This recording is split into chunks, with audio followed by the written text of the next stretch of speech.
Hello, welcome back to the next step in our foam plate printing process. The next style of print I'm going to show you is how to make a monochromatic foam plate print. So what you're going to do to start with is you want to select one specific color to work with. For me, I went ahead and I pre-printed this in blue. So it's the same idea as you've been working with taking one color, rolling it out on your bench hook, rolling it with the brayer onto your foam plate, and then pressing it right on top of the paper. So this one I did earlier, so it was a little bit drier.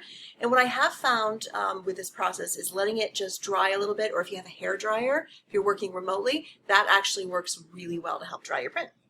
So monochromatic paintings, prints, drawings only use one color, but they use tints and shades of that color to help distinguish different areas. So what I've gone and done is on my bench hook, I've put the blue that I used, I have added white, and I've added black. And what I always suggest to students is make sure when you're working that you're using the right size brush for the right size area.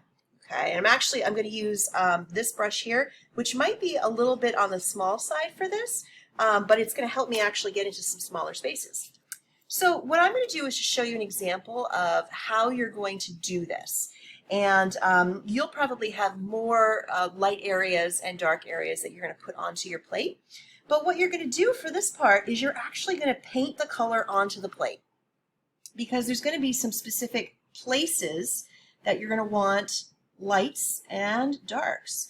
So what I'm doing here is I'm just mixing up some color with a brush as if I were doing an actual painting, and I'm going to apply it to these leaves. And you do want to be careful when you're painting it on. You don't want to get too much in one area and fill in your lines, but ultimately, because you're painting it on with a brush, you are going to get some in some of the lines of your design. But go a little bit slow and make sure that you're getting all areas of what you're colorizing. I'm going to put a little bit right up there as well. Same thing on this side. And before you start, it is helpful to figure out, okay, what areas do I want lighter and what areas do I want darker? And that's something you can do after you've selected your color and made your initial print. It's kind of a nice thing to do while it's drying. And if you have, even something like wax paper at home is a good thing to use to mix your ink on, because it doesn't dry too terribly fast on that. You can always use your bench hook, but if you don't have it handy or it's still covered in paint from when you rolled out your ink earlier, just another place you can add your color. And if you want to get real fancy, you could even mix a slightly lighter tint and add that on as well. Remember, our goal is symmetry here, so whatever you do on one side, try to consider doing that on the other as well.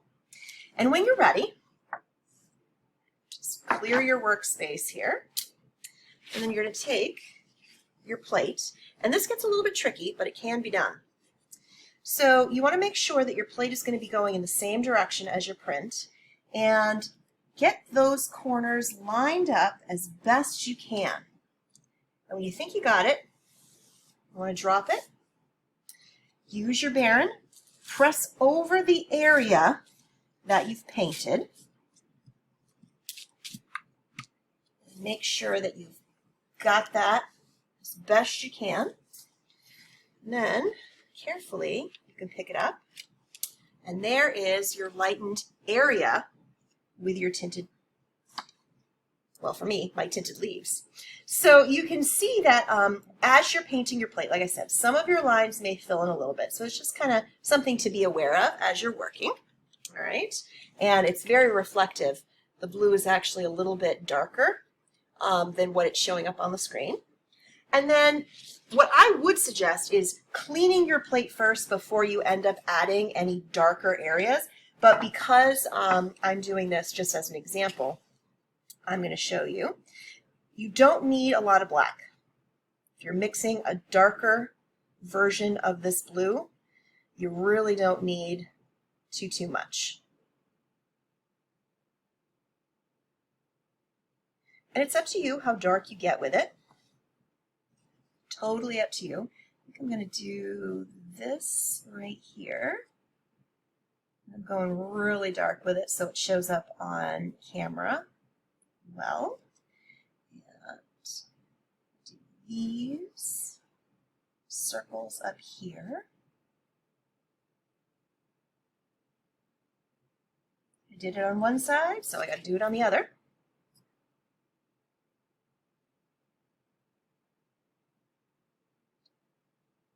Always remember the right size brush for the right size job. That's important. All right, move this aside. Come back to my piece of paper. There we go. I'm going to do my very best to register it again in the corners. And then I'm going to press right up top where I know I added the black. And pick it up. There we go. Ooh, and I like how it just offset just a tad. It kind of creates like a cool crescent moon effect right there. So as an example, this is how you would add some tints and how you would add some shadowed areas. So your monochromatic prints, remember you're doing 3. So roll up a color first, clean up everything, and then go in and create your tints and shades with paintbrushes. And you paint it on the plate, not on the print, because then it becomes a painting. So you've got to put it on the plate and then transfer it by actually pressing it to the paper. Okay? That's how you do a monochromatic print.